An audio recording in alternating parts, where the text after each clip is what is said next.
ऐसी ही कहानियाँ सुनने के लिए हमारे चैनल को लाइक करें, सब्सक्राइब करें और बेल बटन दबाएं, जिससे आपको हमारी वीडियो की नोटिफिकेशन मिलती रहे।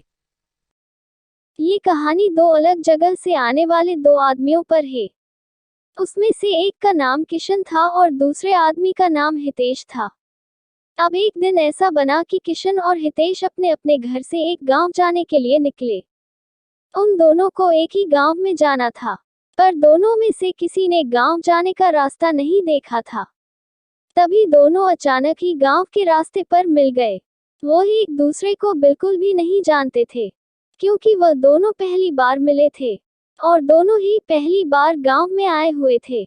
किशन ने हितेश को बोला कि मुझे रामपुर गांव में जाना है, पर मैंने रामपुर गांव का रास्ता देखा नहीं है और मैं कब से गांव का रास्ता ढूंढ रहा हूँ, पर मिल नहीं रहा है।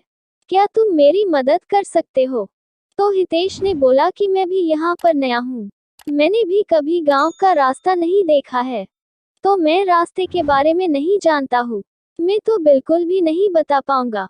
अब दोनों धीरे धीरे रास्ता ढूंढते हुए आगे चलने लगे, पर आगे जाकर रास्ता दो तरफ जाने लगा तो दोनों को समझ नहीं आया कि आगे कहाँ जाए। तभी दोनों ने सोचा कि यही बैठ जाते हैं, जब कोई आएगा तो उनसे रास्ता पूछ लेंगे, फिर आगे बढ़ेंगे। दोनों आदमी उसी रास्ते पर बैठ गए। थोड़ी देर बाद एक आदमी वहां से गुजरा।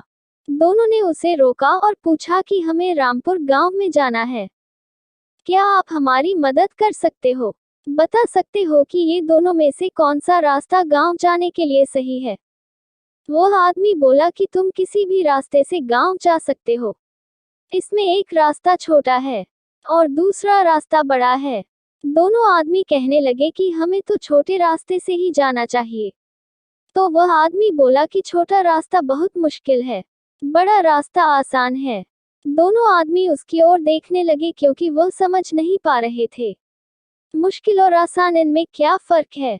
दोनों ने पूछा कि रास्तों में क्या फर्क है, आप हमें बता सकते हो कि छोटे रास्ते पर जाना क्यों मुश्किल है?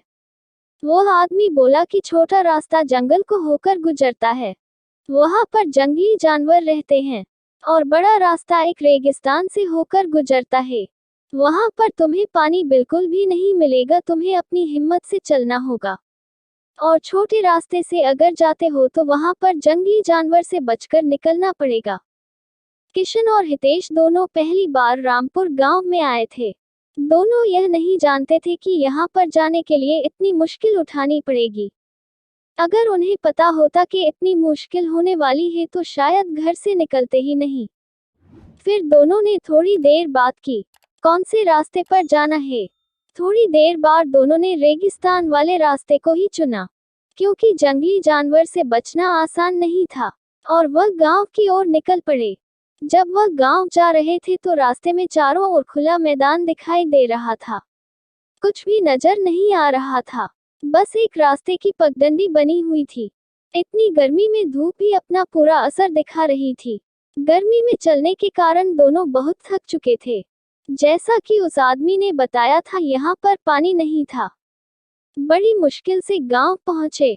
जब दोनों गांव में आए तो अपने अपने दोस्तों के घरों पर चले गए जिनके पास उन्हें जाना था।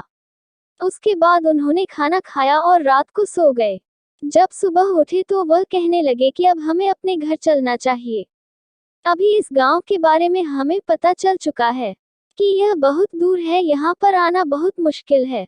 हितेश ने अपने दोस्त से पूछा कि आप लोगों को तो बड़ी परेशानी होती होगी गांव से बाहर जाने में।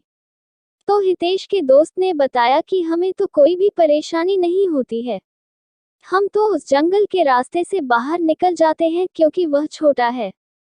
तभी हितेश ने बोला, वहां पर तो जंगली जानवर हैं ना? हितेश के दोस्त ने पूछा, आप लोगों को किसने बताया कि वहां पर जंगली जानवर है? वहां तो कोई भी जानवर नहीं है, सिर्फ जंगल है, और वह भी अब आधा कट चुका है। हितेश अपने मन में सोच रहा था कि उस आदमी ने हमें बिल्कुल गलत राय दी। वो ये सोच रहा था कि जंगली जानवर के डर से हम छोटे रास्ते से नहीं आ पाए, और हम उस आदमी की बातों में आ गए। हमें उस आदमी की बातों में नहीं आना चाहिए था। दोस्तों, इसीलिए कहते ही कि हमें अपने दिमाग से काम लेना चाहिए, दूसरों की बातों में नहीं आना चाहिए। किसी की बात को आप सुन सकते हैं, मगर अंत में निर्णय आपका खुद का ही होना चाहिए, क्योंकि अगर आप किसी की भी बात सुनकर मान लेते हैं तो बाद में आपको पछतावा जरूर होगा। इसलिए आप अपने खुद के निर्णय ले, किसी का कहा ना करें। आशा करते हैं आपको हमारी ये कहानी बहुत पसंद आई होगी। ऐसी ही नई कहानियाँ सुनने के लिए हमारे चैनल द स्टोरी जोन को लाइक करें और सब्सक्राइब करें।